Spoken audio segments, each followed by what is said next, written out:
Eu quero que você analise comigo a seguinte situação. Todos nós temos o nosso lado bom e o nosso lado ruim. O que faz a vida ser diferente, o que faz a gente tomar atitudes diferentes, é a forma como a gente equilibra. Ah, mas não, você não é bom. E nem você é ruim. Todos nós temos os dois lados. Todos nós temos os dois lados. Agora, diante da vida, diante dos problemas, diante das situações, nós somos impulsionados a pender para um lado. Ou a gente passa a ser uma pessoa melhor, mais bondosa, mais propensa à bondade, ou nós somos inclinados a ser uma pessoa mais propensa à maldade. Normalmente, existem gatilhos que fazem com que você acabe pendendo para um lado mais do que para o outro. Vamos agora dar o exemplo do lado negativo. Se você é uma pessoa que tem propensão a ser invejosa, ou tem propensão a usar drogas, ou tem propensão ao alcoolismo por algum motivo, seja, sei lá, fator genético, cultural, familiar, ou se você é uma pessoa que tem mais propensão a algum tipo de criminalidade, propensão, eu estou dizendo que você é uma pessoa assim, você tem propensão, que os seus comportamentos, que as suas emoções, que a sua inclinação mental te induza a ir mais para esse lado negativo. Se você tem essa situação, então qual é a tendência? A tendência é que, se você estiver num ambiente que favoreça isso, você acabe fazendo. O que é um ambiente que favoreça? Você está lá, você é uma pessoa que você tem a propensão a usar drogas. Você começa a conviver com pessoas que usam drogas.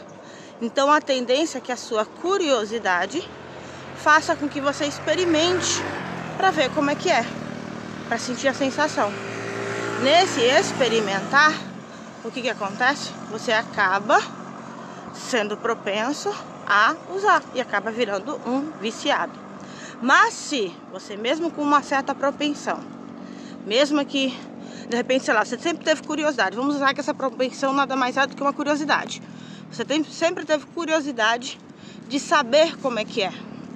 Se você estiver em um ambiente aonde você não tem a influência, ou seja, você tem amigos que não usam, pessoas que estão o tempo todo falando das contraindicações de se usar drogas, se você está num ambiente assim, a tendência é que você não desenvolva, porque aquilo ali não está nas tuas mãos, aquilo ali não está à disposição para você. Aquela informação, ela não está sendo plantada o tempo todo.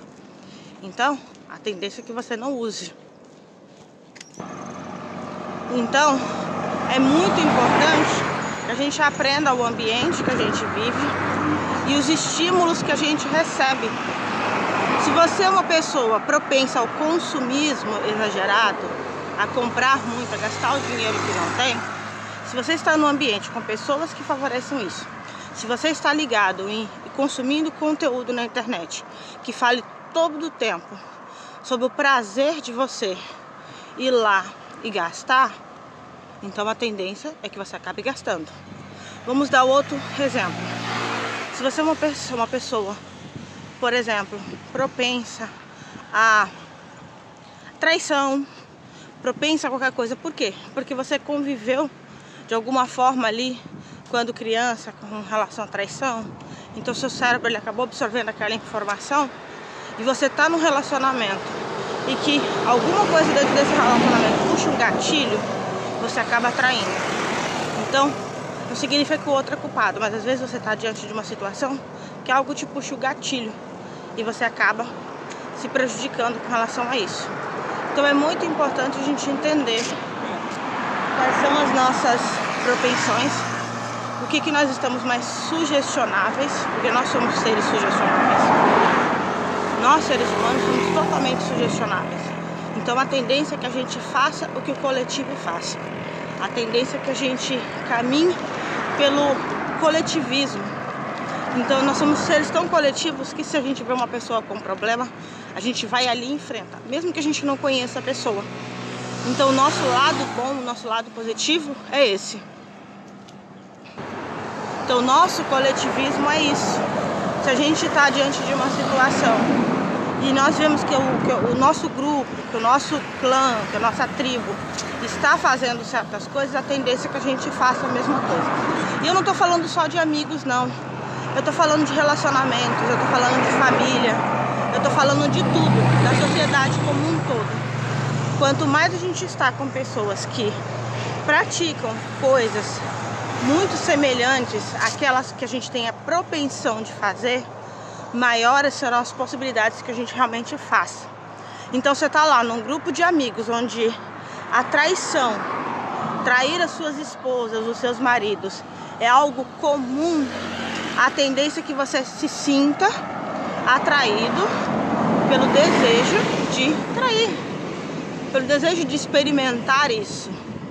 Se você está dentro de um relacionamento onde a outra pessoa faz coisas ruins, negativas, que fazem com que você se sinta mal e você tenha a possibilidade de, mesmo dentro desse relacionamento, conhecer outras pessoas que possam vir fazer algo bom para você, a tendência é que você traia o seu parceiro, traia a sua parceira. Por quê? Porque você está ali, você está sendo sugestionável a isso. Por quê? Porque você espera que o seu parceiro, que a sua parceira, te trate como você gostaria. Claro que muitas das vezes são expectativas irreais que nós colocamos no outro. Então a gente tem que parar e analisar. É aí aonde a análise comportamental e a inteligência emocional entra. Ao invés de você ir lá e executar aquilo que você tem desejo, mas que você sabe que é nocivo, você tem que parar e analisar a situação como um todo.